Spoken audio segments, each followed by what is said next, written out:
Muy bienvenidos y bienvenidas a este domingo en el que conmemoramos un nuevo aniversario de la Reforma Luterana. Que el amor de Dios, la gracia de su Hijo, nuestro Señor Jesucristo, y la comunión del Espíritu Santo esté con todos ustedes. Así sea.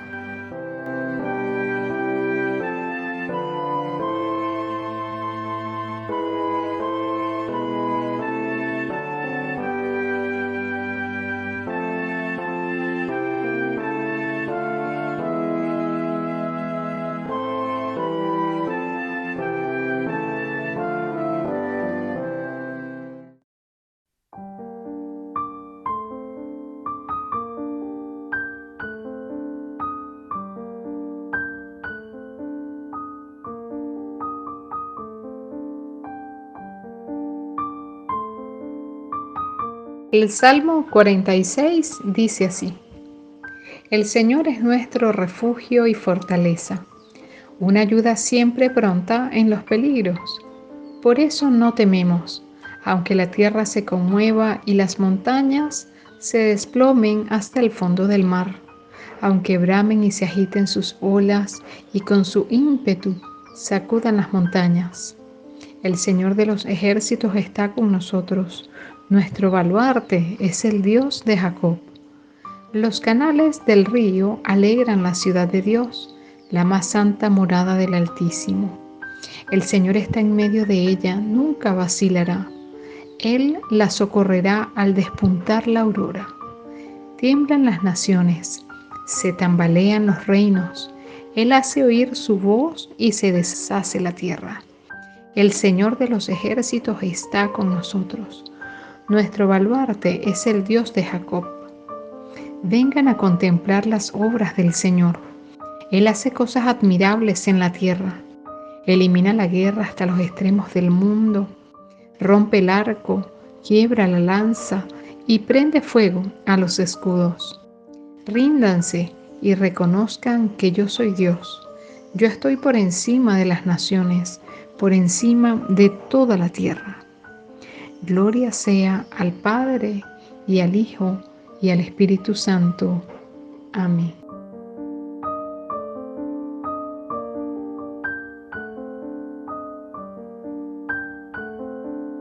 El libro de Jeremías, en su capítulo 31, dice así: Llegarán los días, oráculo del Señor, en que estableceré una nueva alianza con la casa de Israel y la casa de Judá.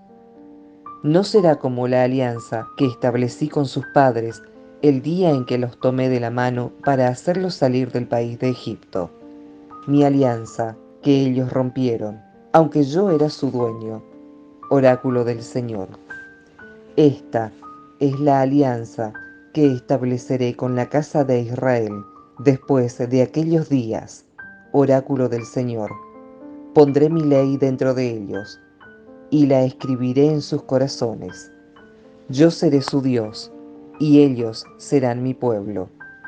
Y ya no tendrán que enseñarse mutuamente, diciéndose el uno al otro: conozcan al Señor, porque todos me conocerán, del más pequeño al más grande, oráculo del Señor.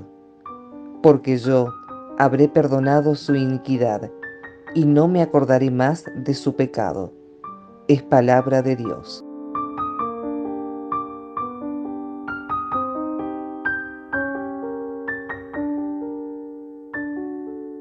El libro de Romanos, en su capítulo 3, dice así: Ahora bien, sabemos que cuanto dice la ley, lo dice para los que están bajo la ley, para que toda boca enmudezca y el mundo entero se reconozca reo de Dios.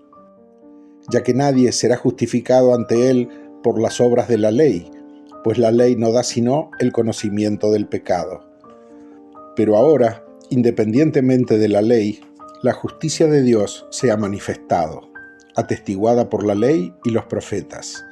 Justicia de Dios por la fe en Jesucristo, para todos los que creen, pues no hay diferencia. Todos pecaron y están privados de la gloria de Dios. Y son justificados por el don de su gracia, en virtud de la redención realizada en Cristo Jesús, a quien exhibió Dios como instrumento de propiciación por su propia sangre, mediante la fe, para mostrar su justicia, habiendo pasado por alto los pecados cometidos anteriormente. En el tiempo de la paciencia de Dios, en orden a mostrar su justicia en el tiempo presente, para ser justo y justificador del que cree en Jesús. ¿Dónde está entonces el derecho a gloriarse? Queda eliminado. ¿Por qué ley? ¿Por la ley de las obras? No, por la ley de la fe, porque pensamos que el hombre es justificado por la fe independientemente de las obras de la ley.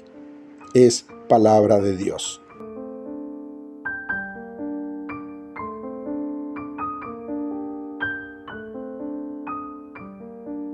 Y el Evangelio de hoy se encuentra en San Juan, capítulo 8, versos 31 a 32. Gloria sea a ti, oh Señor. Dice así la palabra del evangelista Juan. Jesús dijo a aquellos judíos que habían creído en él: si ustedes permanecen fieles a mi palabra, serán verdaderamente mis discípulos, conocerán la verdad, y la verdad los hará libres. Ellos le respondieron: somos descendientes de Abraham y jamás hemos sido esclavos de nadie. ¿Cómo puedes decir entonces, ustedes serán libres? Jesús les respondió: les aseguro que todo el que peca es esclavo del pecado. El esclavo no permanece para siempre en la casa.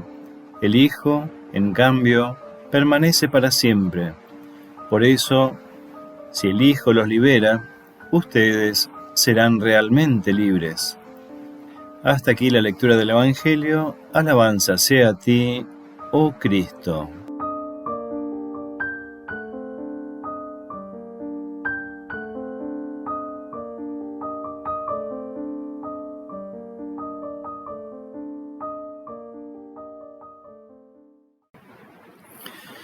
Gracia y paz de Dios, nuestro Padre, y de su Hijo, nuestro Señor Jesucristo, para con todos ustedes. Amén. ¿De qué se trata la justicia de Dios? La comprensión cultural y religiosa de la época de Lutero estaba dominada por la culpa y el castigo. Un ser humano condenado por las culpas ante un Dios amenazante, dispuesto a castigar. La ley de Dios no hacía más que poner en evidencia la incapacidad humana de cumplirla en la plenitud de su alcance. Los esfuerzos de Martín Lutero en el monasterio no lograban permitirle sentir paz ni alivio por aquella culpa señalada por la ley y más que nada por la cultura y las instituciones de la época. ¿La justicia de Dios pretende castigar y matar?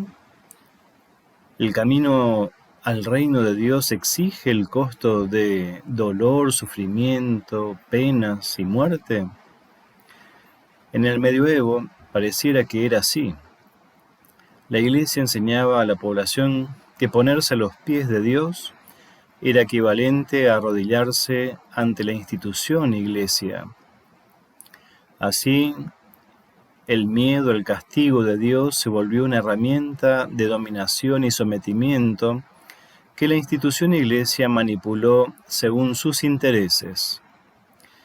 Esto condujo a grandes malentendidos, entre ellos, que la institución Iglesia sea la encargada de administrar la justicia de Dios. Así, en el convencimiento de que el poder de la Iglesia es el poder de Dios en el mundo, solo debía buscar sumisión y fidelidad. Pero, ¿quién podría regular o hacer justicia con la institución Iglesia, que seguía siendo humana y pecadora? Lutero comenzó a advertir que la Iglesia tenía prácticas que no eran coherentes con las Escrituras. Si bien son muchos los actores de la Reforma, Lutero fue un exégeta y también autor de la primera traducción del Nuevo Testamento a un idioma que no sea el latín. La traduce al alemán.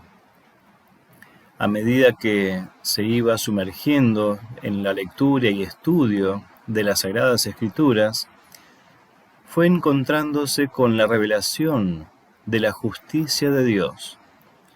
Las Escrituras en las que se apoyaba toda la institución Iglesia es la fuente donde se revela la voluntad de Dios. Por lo tanto, la Iglesia no puede contradecir a las Sagradas Escrituras. Sin embargo, la institución Iglesia, cegada por el poder, desestimaba los argumentos bíblicos de Lutero y sus enseñanzas. Pero Lutero se aferra a su conciencia cautiva de la palabra de Dios. ¿Quién tiene más autoridad? ¿El Dios que se revela a través de las Escrituras? ¿O la institución Iglesia que muchas veces pretende apoderarse de la administración de la justicia divina?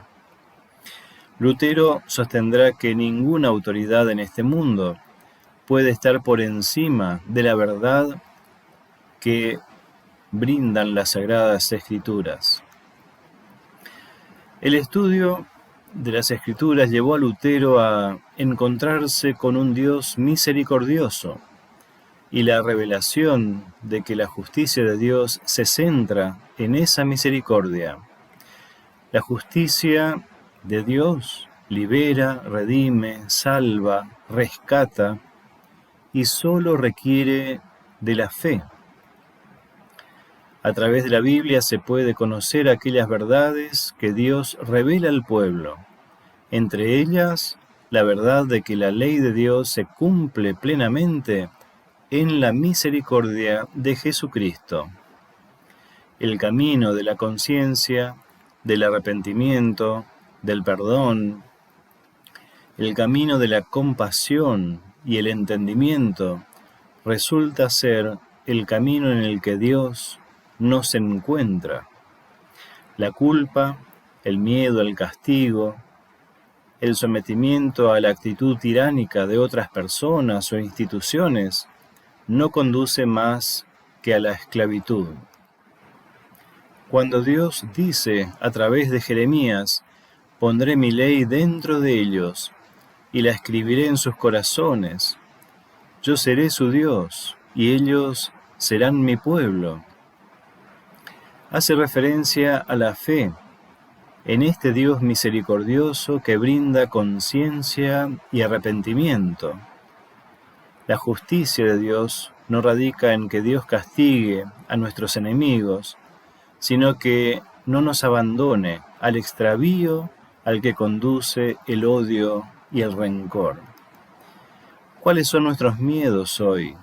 ¿Qué culpas condicionan nuestras dependencias? ¿De quién tenemos temor de un castigo?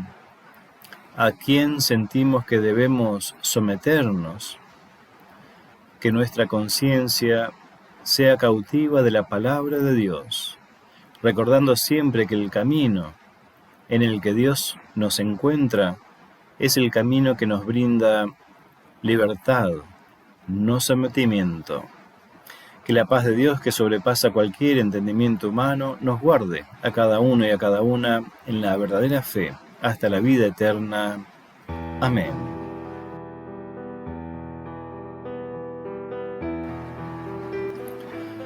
Bondadoso Padre Celestial, elevamos nuestra gratitud por tu misericordia. Fortalécenos con tu Espíritu para crecer en conciencia y discernimiento. Que tu palabra sea nuestra guía, tu amor nuestro amparo y tu voluntad nuestro deseo. Te pedimos por toda persona, familia o pueblo que sufre algún tipo de violencia. Derrama tu gracia sobre ellos para que renueven su esperanza en ti.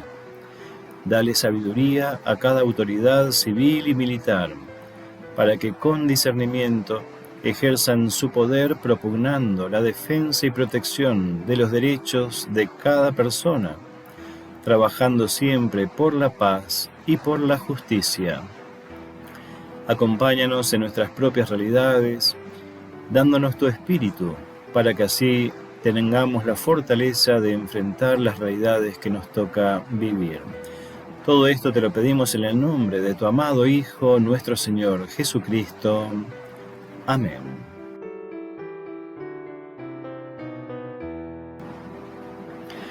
Recibamos la bendición de Dios. Que el Señor te bendiga y te guarde, que el Señor haga resplandecer su rostro sobre ti y tenga de ti misericordia. Vuelva el Señor su rostro a ti y te conceda su paz. En el nombre del Padre, del Hijo y del Espíritu Santo. Amén.